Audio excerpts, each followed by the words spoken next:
नाही, अद्याप तसं कुठला निर्णय झालेला नाही आहे. मला वाटतं त्यांना उशिरापर्यंत किंवा मला वाटतं उद्यापर्यंत मुंबईत पोहोचतील ते. त्यांचं आता जी त्यांना परवानगी न्यायालयाने दिलेली त्याप्रमाणे ती काही प्रक्रिया व्हायची ती होईल. आता त्यांची सरकारबरोबर चर्चा करण्याची तयारी असेल ते म्हणतात. मी ते आता आपल्या माध्यमातून पाहिलं आहे.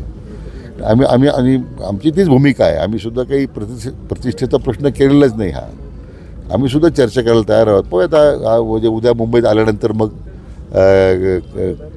काय धोरण काय ठरतंय त्याप्रमाणे निर्णय करू. काँग्रेसच्या अनेक नेत्यांनी सध्या जरांगेंच्या आंदोलनाला पाठिंबा दिलेला आहे. मात्र जरांगेंची मागणी आहे की ओबीसी मध्ये आमचा समावेश करावा. एकीकडे राहुल गांधी ओबीसी बचावासाठी प्रयत्न करत असताना ही मागणी तुम्हाला कशी वाटते काँग्रेस नेत्यांची राज्यातील? असं आहे की काँग्रेसचे नेते जे आहे ते मला वाटतं जरा जनतेने त्यांना हद्दपार केलेलं आहे त्यांच्या या सगळ्या दुहेरी भूमिकेमुळं. आज ते अस्तित्वाकरता आज पाठिंबा द्यायला निघालेत. मग एकदा त्यांनी राहुल गांधींनी एकदा हे जाहीर केलं पाहिजे ना की आम्हाला ओबीसी महाराष्ट्रात आंदोलन सुरू आहे. ते राष्ट्रीय नेते आहेत त्या पक्षाचे, संसदेमध्ये विरोधी पक्ष नेते आहेत. तरी सांगावं की आम्ही ओबीसीमध्ये मराठा समाजाला आरक्षण देऊ. एका बाजूला ओबीसीच्या करता ते बोलतात आणि त्यांची मंडळीकडे पाठिंबा देतात काही काँग्रेसची मंडळी. म्हणजे मला वाटतं सरकारची भूमिका हीच राहिली पहिल्यापासून की ओबीसीच्या आरक्षणाला आपण धक्का लावणार नाही. सरकारची भूमिका कालही होती, आजही आणि ती उद्या तीच राहणार आहे. फक्त आता याच्यामधून हा जो काही वेगवेगळ्या वक्तव्य करताना त्यातून जे गैरसमज निर्माण होतात मला वाटतं ते आपल्याला टाळता आले पाहिजे. शेवटी सगळ्यांची एकच इच्छा मार्ग निघणं आणि तो मार्ग काढण्यासाठीच आमचा प्रयत्न आहे. आघाडीच्या नेत्यांमध्येच कुठेतरी समन्वय दिसत नाही आरक्षणाच्या या मुद्द्यावरती की काय म्हणजे ओबीसी मधून त्यांना दिलं जावं की वेगळं दिलं जावं. म्हणणं तेच आहे ना. आता शरद पवार साहेब, उद्धव ठाकरेजी हे सगळे नेते, काँग्रेसचे जे पुढारी आहेत आज एक शब्द बोलायला तयार नाही ना.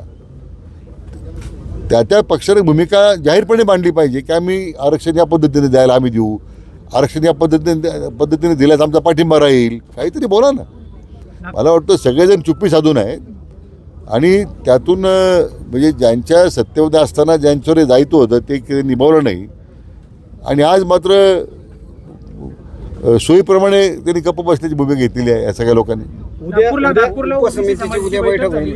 नागपूरला ओबीसी समाजाची बैठक झाली आहे. पंकजा मुंडे आणि छगन भुजबळ यांना विचारात घेऊन संघर्ष यात्रा काढण्याच्या तयारीत आहे. माझी त्या सगळ्या बांधवांना विनंती आहे की संघर्ष यात्रा काढण्याची सध्या आवश्यकता काही नाही आहे.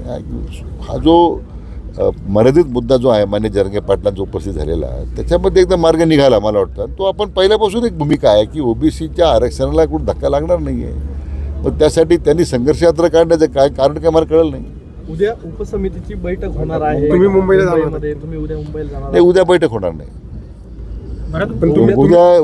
उद्या जरांगे पाटील एकदा मुंबईत पोहोचल्यानंतर मग आता त्यांची काही निवेदन येतात काय त्या संदर्भात विचारविनिमय करायचा. बैठक उद्या संध्याकाळी घ्यायची का परवा घ्यायची याचा निर्णय उद्या सकाळी होईल. आज त्यांच्याशी संपर्क साधण्याचा काही प्रयत्न झाला की नाही? संपर्क नाही झाला आज. काय मंत्री भरत गोगावले यांचं एक वक्तव्य आलं आहे की आपण आणि उदय सामंत भरत जरांगेंची भेट घेणार आहात. काय तथ्य आहे? नाही, असं काही ठरलेलं नाही आहे. मला वाटत नाही त्यांना कुठून बातमी मिळाली.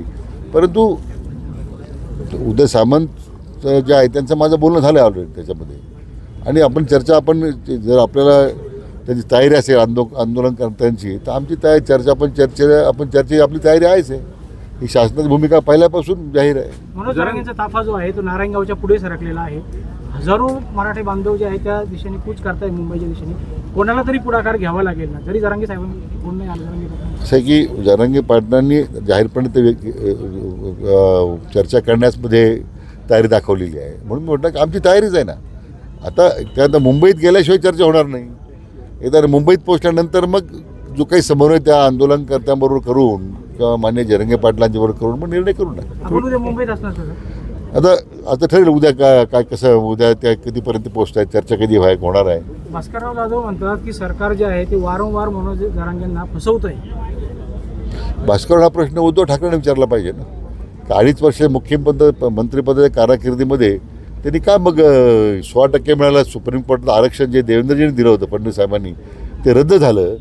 याचा जाब तो भास्कररावांनी पहिला उद्धवजींनी विचारला पाहिजे. करता पुरुष गेला आहे त्या घरातला देशमुख. नाही, दुर्दैवी घटना असेल, माझ्यापर्यंत माहिती आली नाही, तर तथापि मी माहिती घेतोय.